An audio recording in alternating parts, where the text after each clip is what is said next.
In 1993, a film was released in theaters like no other, and the world would never be the same again.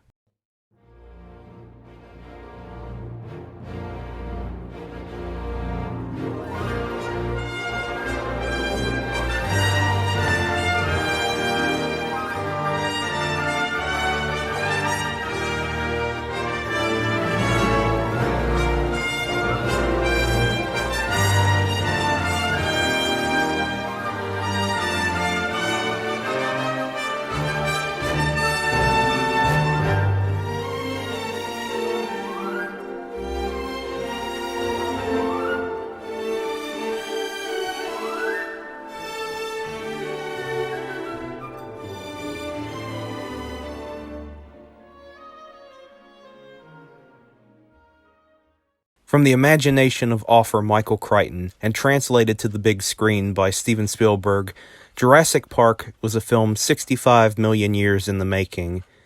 Join us today as we take a look back at the lasting legacy that Jurassic Park left on the modern world in the past 30 years. Welcome to Jurassic Park.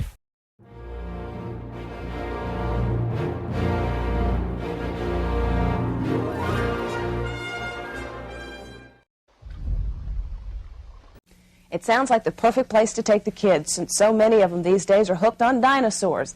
A theme park inhabited by specially genetically engineered species of Tyrannosaurus rex and other big lizards. The park is called Jurassic Park. That is also the title of the latest thriller by author Michael Crichton, the man who brought us the Andromeda Strain and the Great Train Robbery, among others. Good morning and welcome. Mm-hmm. Why do I have a feeling that somewhere in your family life there is a little person who loves dinosaurs? Am I right? There is, yes. Yeah? The book actually began when my wife and I were waiting for our first child, and we were decorating the nursery, and I began to buy stuffed dinosaurs. I actually bought a lot of them, and it kind of couldn't stop, and eventually she began to say, what are all these dinosaurs, and why is this happening? And the whole question of children and dinosaurs began to preoccupy me, and I started the book. And now your little girl is, what, a year and a half? Yes, she's 18 months And old. she's as fascinated by dinosaurs as Daddy was in the beginning.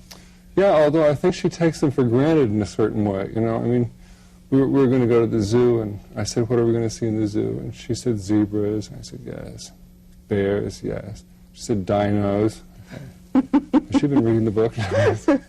Well, if she had been reading the book and she went to this particular theme park, that is what she'd see. This is sort of the classic story of man's experiment gone in a direction man never ever wanted it to go. I don't want to spill the beans, so why don't you tell me the general plot?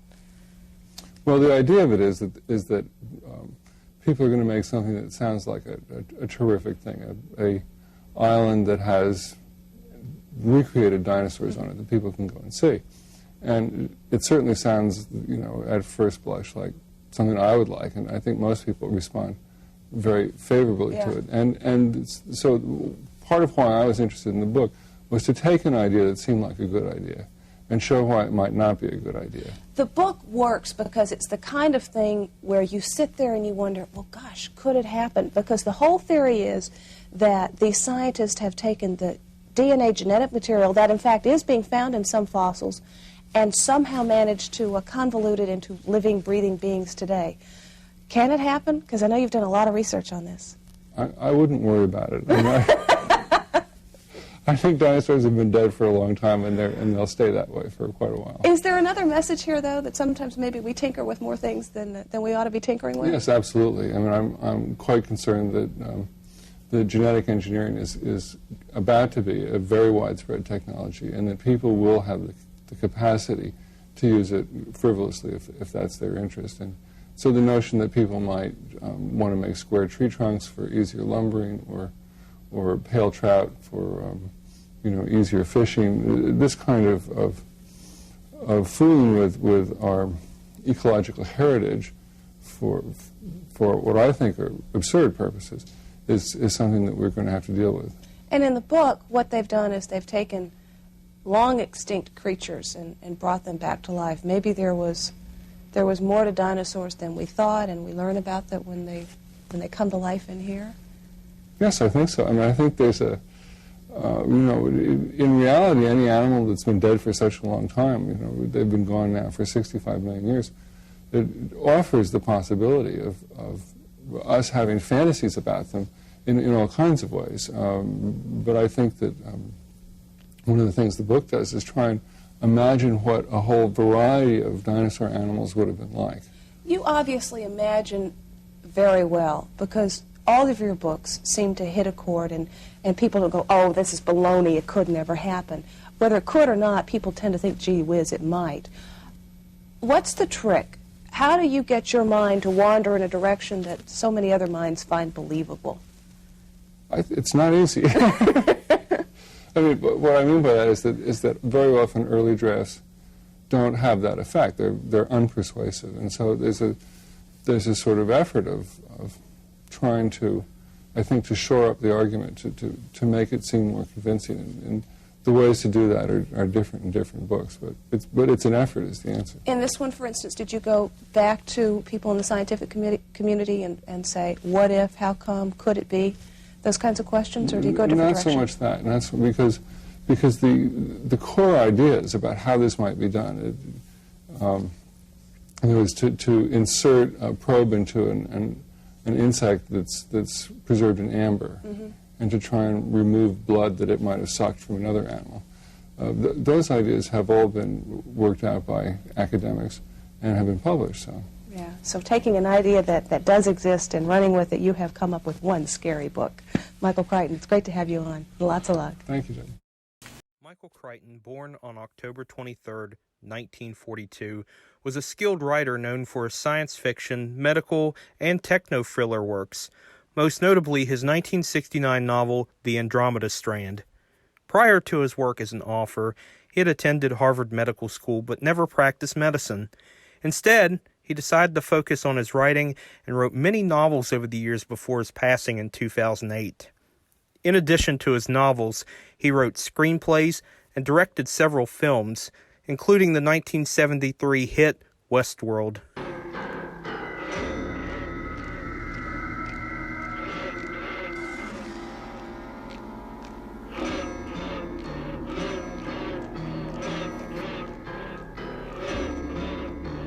Of all the novels he wrote, his most popular was Jurassic Park, released in 1990.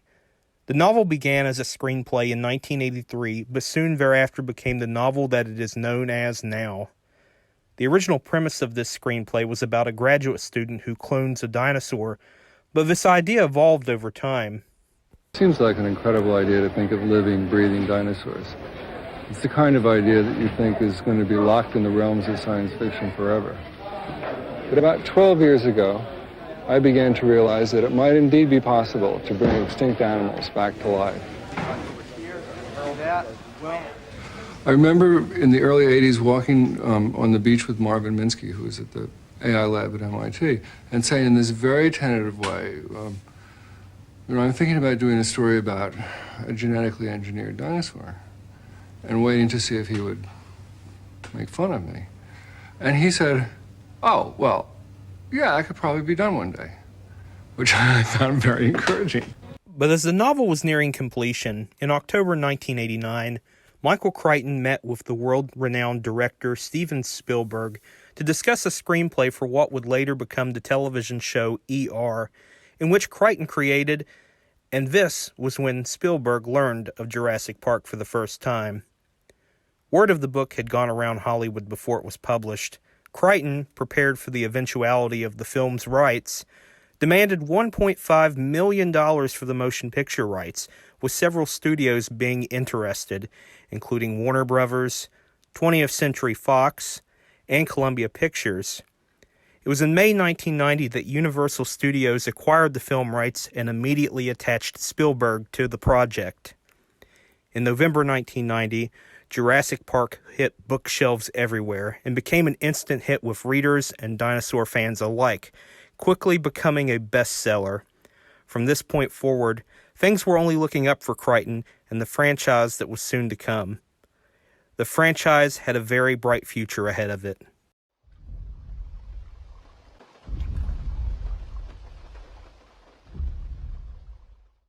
Pre-production began in 1991 with Steven Spielberg at the helm.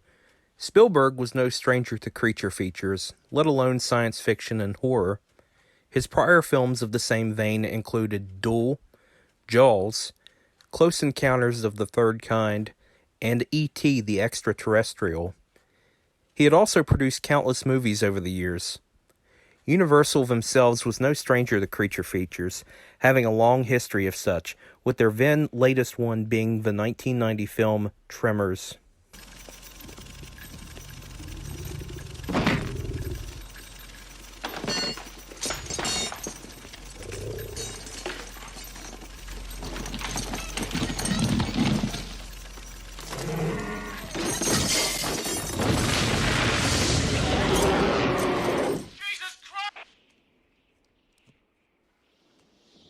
Spielberg assembled a team to bring his vision to life, including Stan Winston, Dennis Muren, Phil Tippett, and Michael Lantieri. Stan Winston and his studio handled the animatronic dinosaurs for the film, painstakingly building what they could as full-size dinosaurs, including the massive Tyrannosaurus Rex for the film, which was lovingly nicknamed Roberta. The live-action velociraptors for the film were created through a mix of animatronics and sophisticated puppetry work. Several other animatronics were created by Stan Winston Studios that didn't make it into the final film, such as a baby Triceratops, which was later reused for the film's sequel, The Lost World Jurassic Park. Phil Tippett, who had previously worked with Spielberg on Indiana Jones and the Temple of Doom, as well as with Spielberg's frequent partner and good friend George Lucas on the original Star Wars trilogy, was brought in to create the dinosaur movements that couldn't be created on screen through animatronic work. Tippett had previously worked on a dinosaur documentary prior to Jurassic Park, simply titled Dinosaur, in 1985, using a form of stop-motion animation called Go Motion.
The plan for Go Motion was later scrapped after Dennis Muren of Industrial Light and Magic showed a proof of concept of a dinosaur skeleton walking through a field created by his department, of a fully fleshed out dinosaur walking in broad daylight being shown to Spielberg 3 months later. ILM had previously created CGI effects for films such as 1989's The Abyss and 1991's Terminator 2 Judgment Day. Michael Lantieri was the special dinosaur effects technician for Jurassic Park and played a major role in making sure everything ran smoothly on set and did as it should, and previously had worked with Spielberg on Indiana Jones and The Last Crusade. With the masters on board to make this dream become reality, it was time to scout locations and storyboard the pivotal scenes of the film. But before anything could begin, a script was needed. The original idea was to have Michael Crichton himself adapt his own novel, which he did, but it was deemed too long. Malia Scott Marmo was brought in for rewrites. Another rewrite would soon be commissioned at Universal and assigned to David Koepp, who changed quite a bit of stuff which would go into the film version, while staying loosely true to the novel's basic plot. David Koepp was a fan of Spielberg, once recalling that he first saw Spielberg's Raiders of the Lost Ark when he was 18 years old. He would later become a constant collaborative force with Spielberg on many future projects. When scouting for locations, Hawaii was a natural choice, both for its primeval-looking landscape of a world long past, but as a stand-in for the film's setting, Isla Nublar, in which Jurassic Park itself is located.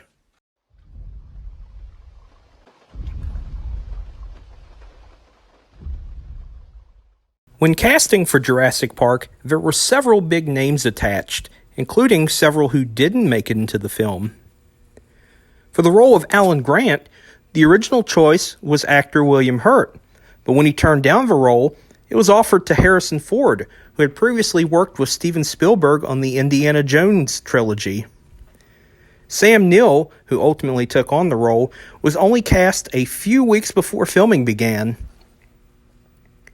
For the role of Ian Malcolm, actor and comedian Jim Carrey initially auditioned for the role and was almost considered before it was ultimately decided to cast Jeff Goldblum because casting director Janet Hershenson felt like he was the best choice for the role.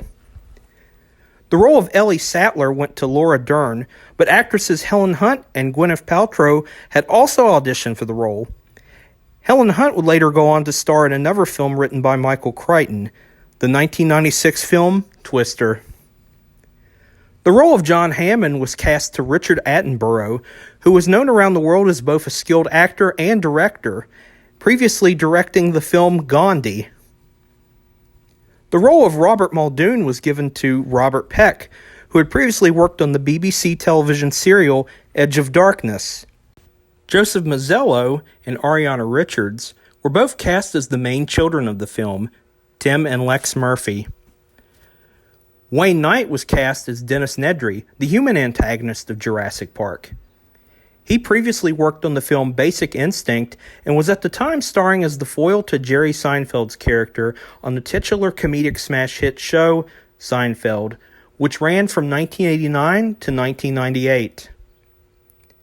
B.D. Wong was cast as Dr. Henry Wu, while Samuel Jackson was cast as Ray Arnold, both early roles for actors who would later go on to star in many popular feature roles. With a cast now all set, filming commenced.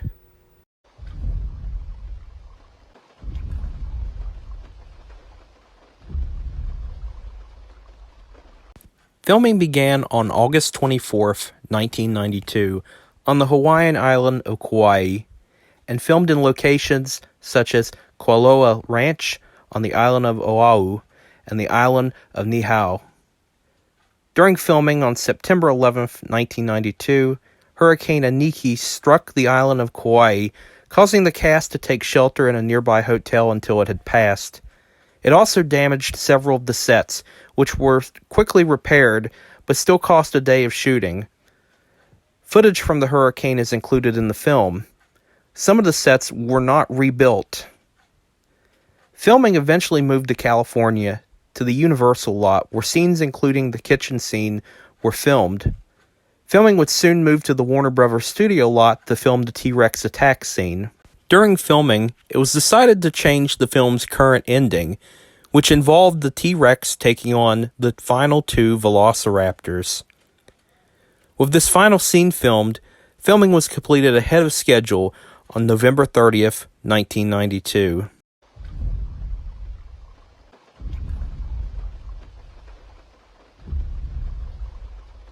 With filming completed, a rough cut was created within a few days, and ILM went to work with creating the CGI dinosaurs for the film, as well as creating elements. The CGI dinosaurs were created with a mix of two different softwares, Pixar's RenderMan and Soft Image 3D. While post-production was being completed, Spielberg had left to start on his next ambitious film project, Schindler's List, a historical-based film about Oskar Schindler and the horrors of the Holocaust during World War II. Also during this time, composing of the film's score began, with the legendary John Williams composing. He had been a major asset to Spielberg, having composed scores for his films such as Jaws, E.T. the Extraterrestrial, and the Indiana Jones trilogy of films. With all of the elements coming together, it was almost time to let the public see dinosaurs rule the world once again.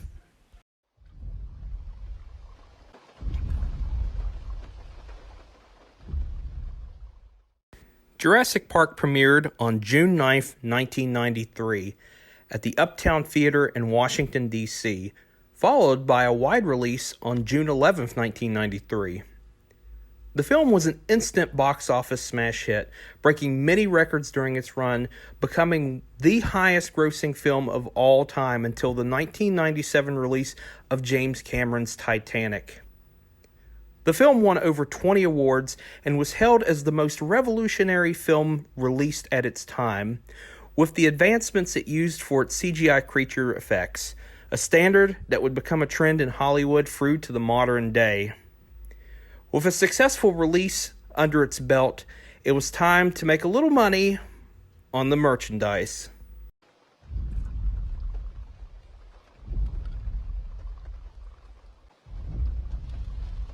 The merchandise for Jurassic Park was swift, with Kenner launching several toy products both before and after the film's release.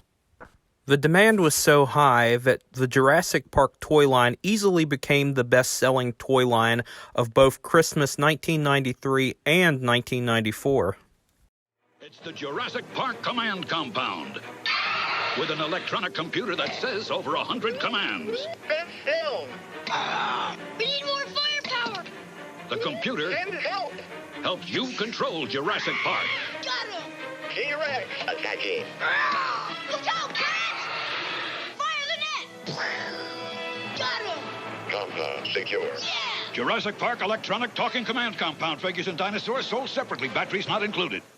In addition to toys by Kenner, other companies had the license to produce products such as clothing, lunch boxes, model kits, and even food products. Now, get $5 by mail when you buy the required purchases of Jell-O ready-to-eat snacks. And the Jurassic Park video.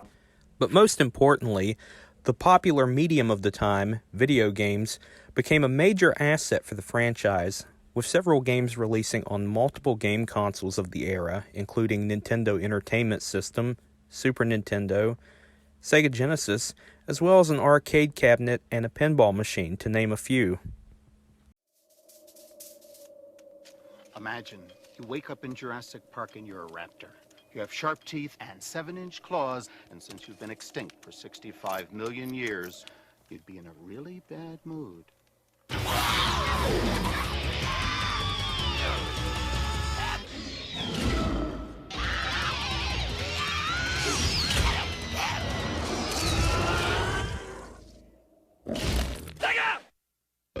After Jurassic Park's long run in theaters, it received a VHS and Laserdisc release on October 4th, 1994, and easily became one of the best-selling VHS releases of all time. Get ready. Hold on to your butt. The adventure begins all over again. Look out! Down! Tuesday. Be the first to get your copy of Steven Spielberg's Jurassic Park on video cassette. From here on, Jurassic Park's success continued on, as it not only sparked interest for its own franchise, but created a huge dinosaur craze that would continue throughout the 1990s.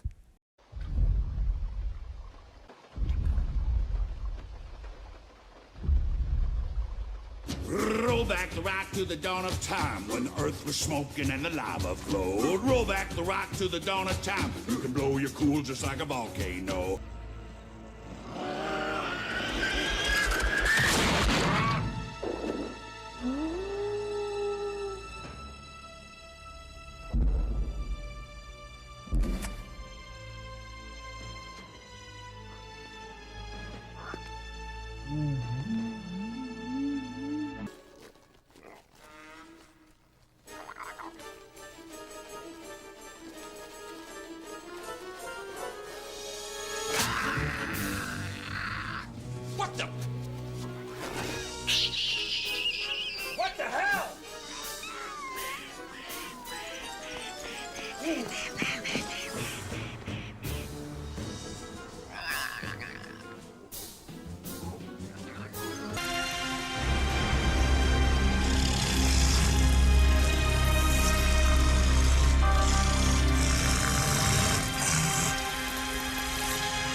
In the aftermath of Jurassic Park, you couldn't go anywhere without hearing about or seeing another new dinosaur movie or documentary.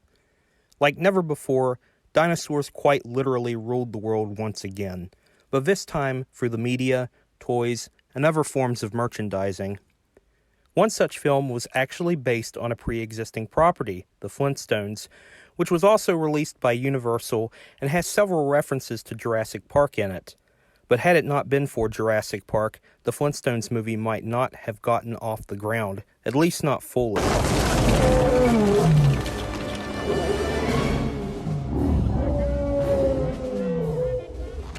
In television, dinosaurs invaded it as well, with one notable documentary being titled The Real Jurassic Park, which premiered on PBS and was narrated by Jeff Goldblum. Years later, a groundbreaking documentary called Walking with Dinosaurs would be released, and that would change dinosaur documentaries forever, with Jurassic Park being the main inspiration behind its creation. Children's cartoons were also taken over by dinosaurs. In the aftermath of the Teenage Mutant Ninja Turtle era, dinosaurs seemed to be poised to be their successor, at least for a time. Extreme Dinosaurs was one such show to spring up during this era. Something's really rocking on planet number 3. Modern man's got prehistoric company. A colossal fossil fuel, unlike anything before, between the reckless raptors and the extreme dinosaurs. Extreme, extreme, extreme dinosaurs. Tails that snap like thunderclaps, talking, stalking raptor traps. Extreme, extreme, extreme dinosaurs. The classic and Jurassic Park. Extreme dinosaurs. Sorry and stop. Let's fossilize them. Extreme, extreme, extreme dinosaurs. Velocitossing to the max. They fossilize them in their tracks. Extreme, extreme, extreme dinosaurs. The classic and Jurassic Park. Extreme dinosaurs. There was also quite a bit of revived interest in the field of paleontology after Jurassic Park's release, as more and more people yearly were getting into the field as a direct result of the film. This led to many new dinosaur fossil discoveries being made during the mid to late 1990s. Dinosaur mania continued through the 90s and well into the 2000s, as well as Jurassic Park getting 2 additional sequels in 1997 and 2001 respectively, and eventually more in the future. In 1996, Universal Studios Hollywood unveiled Jurassic Park: The Ride, a way for Jurassic Park fans to experience the film firsthand, without losing life or limb. Deep within your psyche, there are fears. Fears you've never known.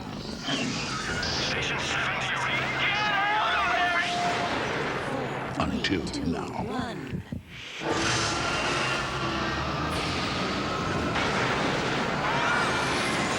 Jurassic Park: The Ride. Only at Universal Studios Hollywood. After the 1990s and early 2000s had come and gone, dinosaur mania began to wane. The rise of other interests among both children and adults started, with one such famous film franchise benefiting from the technology that Jurassic Park started: a revamped Star Wars trilogy. An entire generation, you've only been able to see it on a TV screen. Now, Star Wars is back on the big screen. There'll be no one to stop us this time. With newly enhanced visual effects, digital sound, and a few new surprises. Star Wars, the special edition, starts Friday at theaters everywhere. Rated PG. With the technology, it was applied to the original Star Wars trilogy, adding new CGI effects, including newly created CGI creatures, such as inserting Jabba into A New Hope, the Dewbacks, the newly created Jurassic Park-inspired Ronto creatures, and a revamped Sarlacc pit in Return of the Jedi. CGI has come a long way, and because of Jurassic Park, we use it on a regular basis in both film and television. But in the 30 years since Jurassic Park, the world has changed a lot, both directly and indirectly because of the film, and I think that needs celebrated.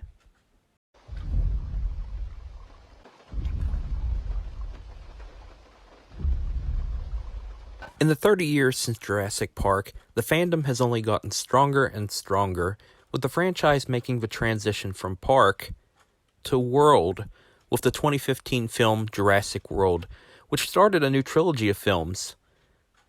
Merchandise continues to be made to this day, including the popular Amber Collection, which is currently being made by Mattel. The actors involved have seen many changes themselves. The public has gained a particular interest in the actor Jeff Goldblum, with him taking the time to meet his fans and embrace the role he once had, even reprising his role in 3 Jurassic films. He even has his own show called The World According to Jeff Goldblum, which was on Disney+, but as of this recording is currently not available.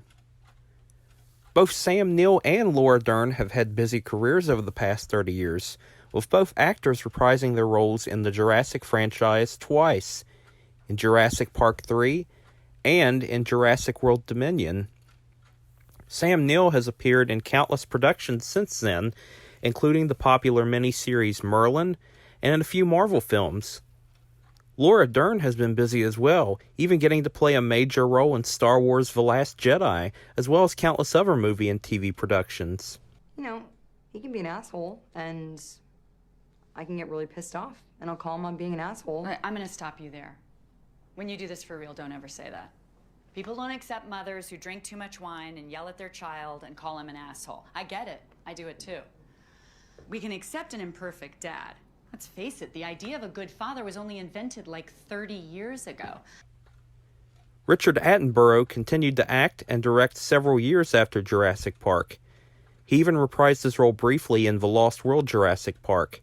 Sadly, he passed away in 2014 at the age of 90. Robert Bob Peck appeared in a few more productions after Jurassic Park, including the American television series The Young Indiana Jones Chronicles. Sadly, he too passed away in 1999 at the age of 53. Joseph Mazzello went on to continue his career, reprising his role briefly in The Lost World Jurassic Park. His recent films include Bohemian Rhapsody and Unexpected. Ariana Richards continued acting for several more decades before retiring in 2013, even reprising her role as well in The Lost World Jurassic Park. She currently dedicates her time to her art. Wayne Knight continued to work on Seinfeld until its conclusion in 1998. He continues to work in film and television to this day. B.D. Wong has went on to have many bigger roles, including voiceover work in the Mulan films, as well as a role on Gotham. He has also been a part of the Jurassic World trilogy, reprising his role from the original film. Samuel L. Jackson has become a major player in Hollywood since the film's release, having starred in many major blockbuster hits, including the Star Wars prequel trilogy as Mace Windu. As for Steven Spielberg, he has continued to direct hit after hit in the 30 years after Jurassic Park, even returning to direct its sequel. Stan Winston continued working on many films until his passing in 2009. Michael Lantieri has also been busy in film as well, continuing his work recently with Jurassic World Dominion. As for Phil Tippett, he recently finished a stop-motion film that has been many years in the making, titled Mad God. As for Michael Crichton, he continued to write many best-selling novels and work in film and television until his untimely death in 2008. For us, the fans, many things have changed and advanced because of Jurassic Park, and we should always be thankful for that and the ones who made it possible. Because 30 years ago, thanks to one ambitious group of people, dinosaurs walked the earth again.